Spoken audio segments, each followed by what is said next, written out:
अस्सलाम वालेकुम नाजरीन, मैं हूं आसिफ महमूद और आप देख रहे हैं इदराक टीवी। नाजरीन, कोरोना वायरस का इलाज अगर आलम इसबाब ही में दरियाफ़्त होना है और अगर ये सब नेचर यानी कुदरत के कवानीन ने ही करना है तो खुदा की क्या ज़रूरत। अगर अल्लाह है तो कोरोना वायरस क्यों आया?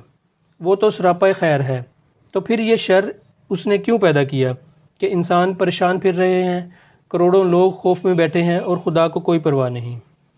और क्या दुनिया में एक भी नेक, मुत्तकी और अल्लाह का प्यारा बंदा नहीं जिसकी दुआ अल्लाह फ़ौरी कबूल कर ले और इस वायरस से हमें छुटकारा दे दे। नाज़रीन, ये वो चंद सवालात हैं जो जदीद जहनों में मुस्तकिल पैदा हो रहे हैं। नाज़रीन, आज की इस वीडियो में हम इन सवालात के जवाब जानने की कोशिश करेंगे। तो अगर आपने अब तक मेरा चैनल सब्सक्राइब नहीं किया तो पहले चैनल सब्सक्राइब कर लें और बेल आइकन पर भी क्लिक कर लें। नाज़रीन, पहला सवाल, कोरोना वायरस का इलाज आलम इसबाब ही में दरियाफ़्त होना है और ये सब नेचर यानी कुदरत के कवानीन ने ही करना है तो खुदा की क्या ज़रूरत। इस सवाल का जवाब जानने के लिए हमें सबसे पहले नेचर के कानून को समझना होगा। हम जानते हैं कि नेचर या कुदरत फ़िज़िक्स, केमिस्ट्री, बायोलॉजी और दीगर मादी कवानीन पर खड़ी है और ये तमाम कवानीन बैलेंस या तवाज़न के असूल पर कायम है। इन मादी कवानीन के अलावा नेचर गैर मादी असूलों पर भी खड़ी है। इस कायनात का 95% से ज़ायद हिस्सा वो है जो मादी दुनिया में शामिल नहीं, जिसे डार्क एनर्जी कहा जाता है। नेचर मादी कवानीन के अलावा जिन गैर मादी असूलों पर खड़ी है जिससे इसका बैलेंस बरकरार रहे, इनमें से एक अहम असूल फलाह यानी वेलफेयर का इखलाकी असूल है। जब भी इन कवानीन के साथ छेड़छाड़ होती है तो नेचर रिएक्ट करके इसका रिस्पॉन्स देती है। मसलन इंसान ने तरक्की के नाम पर माहौल में आलूदा गैसों के ज़रिए ओजोन को नुकसान पहुंचाया तो नेचर ने ग्लोबल वार्मिंग के ज़रिए इसका जवाब दिया।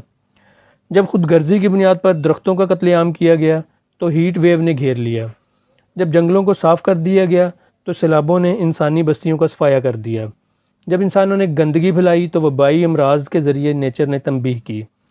कोरोना वायरस भी इसी तंबीह की एक शक्ल है जो यूँ लगता है इसने इंसानों के गुज़श्ता 100 साल के अमाल पर की है।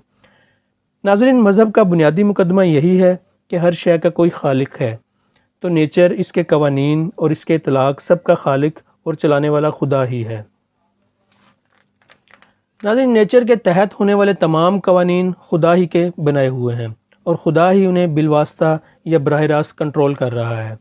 चनाचा खुदा ही किसी को इंस्पायर करके इसका इलाज सुझा देता है और यूँ बीमारी का ख़ात्मा हो जाता है। बज़ाहिर इसका ख़ात्मा असबाब के तहत होता है, लेकिन इसके पीछे खुदा ही का हाथ होता है। नाज़रीन, दूसरा सवाल जो आम जहनों में पैदा होता है कि खुदा तो सरापा खैर है, तो फिर ये शर इसने क्यों पैदा किया। नाज़रीन, ये सवाल दरअसल खैर और शर के महदूद तसव्वुर की बिना पर पैदा होता है और इसके लिए कामिल मालूमात का होना ज़रूरी है। इस बात को आप यूँ समझ लें, मिसाल के तौर पर एक शेर जब किसी हिरन का शिकार करता है तो शेर के लिए ये सरापा खैर है क्योंकि इसके ज़िंदा रहने के लिए ये शिकार लाजमी है। दूसरी जानब हिरन के लिए ये शर है क्योंकि इससे इसकी जान चली जाती है। लेकिन कोरोना वायरस इंसानों की निगाह से देखें तो ये शर है, अलबत्ता इसे बड़े कैनवस पर देखा जाए तो इसी तबाही से वो खैर सामने आती है जिसका अहाता मुमकिन नहीं। इसकी मिसाल माजी में स्पेनिश फ्लू से ली जा सकती है। इस वक्त इंसानियत जराइम, नस्ल परस्ती, सरमायादाराना निज़ाम, गैर ममालिक पर नजायज़ तसल्लुत, जुल्म और सितम पर मबनी निज़ाम चला रही थी। 1920 में स्पेनिश फ्लू ने इन आबादी के बड़े हिस्से को ख़त्म करके इंसानों को सोचने का मौका दिया। ना मानने पर दूसरी जंग अज़ीम हुई और इसके बाद इंसानों को वो बात समझ में आई जो वो आसानी से समझ नहीं पाए।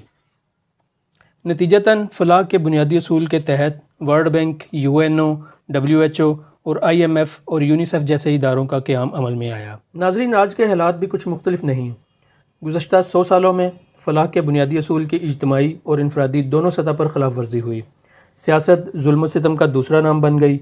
माशियत दौलत की अदम मसावात जैसे ज़ालमाना असूल पर खड़ी हो गई। मुआशरत खुद गर्जी और बीमार लाइफ स्टाइल पर तमीर होने लगी।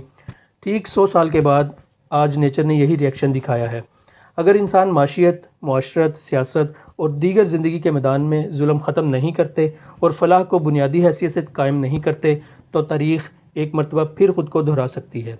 नाज़रीन, आखिरी सवाल कि क्या दुनिया में एक भी नेक, मुत्तकी और अल्लाह का प्यारा बंदा नहीं जिसकी दुआ अल्लाह फ़ौरी कबूल कर ले और इस वायरस से हमें छुटकारा दे दे। नाज़रीन, जैसा कि पहले भी बयान किया जा चुका है कि अल्लाह का पूरा निज़ाम कवानीन का पाबंद है जो अल्लाह ने ख़ुद बनाए हैं, چنانچہ دعا کی قبولیت بھی انہی قوانین کے تحت ہوتی ہے، کیونکہ یہ دعا پوری دنیا اور انسانیت کے لیے ہے۔ اب اگر دعا کرنے والا تو سچے دل سے دعا کرے، لیکن جن کے لیے دعا کی جا رہی ہے وہ اپنے عمل سے اس کی نفی کریں اور ہر وہ کام اور ہر وہ بے احتیاطی کریں جس سے انہیں منع کیا جا رہا ہے، تو دعا کیسے قبول ہوگی؟ ناظرین، مسلمان اس دنیا کو ایک عارضی جگہ سمجھتا ہے اور اسے دارالامتحان مانتا ہے۔ یہاں اسے خدا کے وجود، اس کی صفات، توکل، رضا، صبر اور تقدیر جیسے تصورات کا علمی امتحان درپیش ہے۔ دوسری جانب اللہ سے تعلق اور اس کے بندوں کو فلاح پہنچانے کا عملی امتحان بھی درپیش ہے۔ یہ ایک جہاد ہے جس میں ہار اور جیت اتنی اہم نہیں، بلکہ یہ اہم ہے کہ ہم کس نیت سے اس جنگ میں کودے اور کس طرح اپنی بہترین صلاحیتوں کا اظہار کیا۔ اللہ آپ کا حامی و ناصر ہو۔